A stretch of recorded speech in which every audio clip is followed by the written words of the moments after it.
Mrs. Viola Liuzzo, mother of 5 children, was dead. Arrested and charged with murder were 3 alleged members of the Ku Klux Klan. One was tried, and the jury was unable to reach a verdict. The temporary grave of 3 civil rights workers, beaten and shot to death. 6 men identified as members of the Ku Klux Klan. None has been brought to trial. What started as a joke 100 years ago has over the years attracted to it persons charged with acts of harassment, intimidation, and violence throughout the South. But 100 years is a long time for a joke. What does it mean to be American? The question seems to fade away when America's relationship with hate surfaces. To understand why this is, we must first understand America's past. In 1954, the Civil Rights Movement was born, and in turn gave rise to hate groups, such as the KKK. On August 28, 1963, hundreds of thousands of Americans gathered together in our nation's capital for the March on Washington for Jobs and Freedom. These people stood arm in arm and walked together from the Washington Monument to the Lincoln Memorial. Arriving at the Lincoln Memorial, the Reverend Dr. Martin Luther King Jr. delivered his famous I Have a Dream speech. Hate groups such as the KKK had been in existence for over 100 years before the Civil Rights Movement. However, it wasn't until the Civil Rights Movement of the 1960s that groups such as the KKK began to grow. My history and my family, my grandparents grew up during segregation, and my mom to a certain extent. In 1963, John F. Kennedy confronted America and pushed for legislative action that would lift minorities out of violence and discrimination. The 1964 Civil Rights Act, signed in by Lyndon B. Johnson, legally stopped discrimination. While legislative steps like these were taken, it didn't stop hate that lived within people. I believe in equal rights for everybody in America, even for white people, ladies and gentlemen. There's just so much hypocrisy going on, but it's the new political correctness. You're not supposed to talk about these things. As Americans, we shouldn't let it be politically correct. We should do what is right, even if it means discrepancy or conflict in ideologies.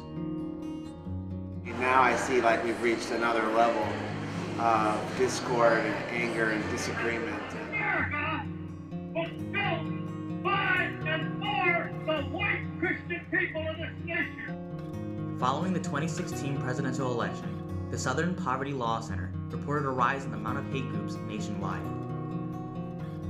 Those groups are emboldened to come out because of what's happening in our country right now. It is no question that hate groups are a national problem. However, they are also a state problem.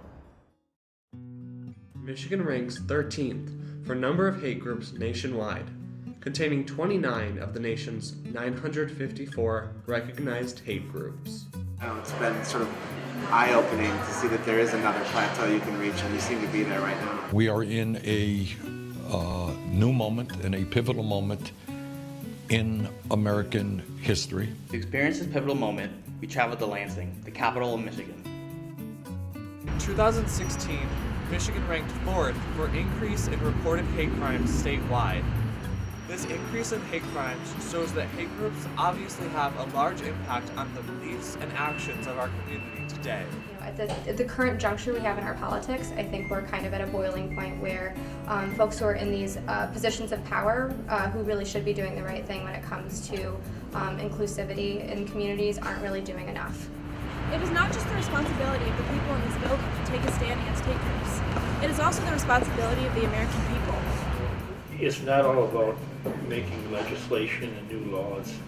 We have laws on the books that should cover any type of criminal activity or assault and battery. I mean, our strength is being able to accept differences, respect people. We have a great responsibility to reach out and squelch every bit of it. Sitting here in the Capitol building, it gives me hope that our new elected officials will be able to take a stand against hate groups in a way that previous elected officials weren't able to. It's really important for those of us who are in elected positions and who are leaders within communities, whether it's at the federal level, the state level, or the local level, really need to be doing their best to make sure that everyone feels welcomed and included in their community. I believe just as a person, I have a responsibility to stand up against hate. I think we all do. and being an elected leader, I think I have even more of a public responsibility. Our generation has witnessed incredible amounts of social change since the election of President Barack Obama, including the Black Lives Matter movement, the legalization of gay marriage, and when Hillary Clinton won the popular vote. But there's also been a lot of hate in this country, such as Charlottesville and the Unite the Right rally. And it is our job and responsibility as American citizens to make this nation better. Despite the hate that is prevalent in American history, it is important that we as Americans stand up against this hate for a better America for generations to come. So Americans, we ask you, did you hate today?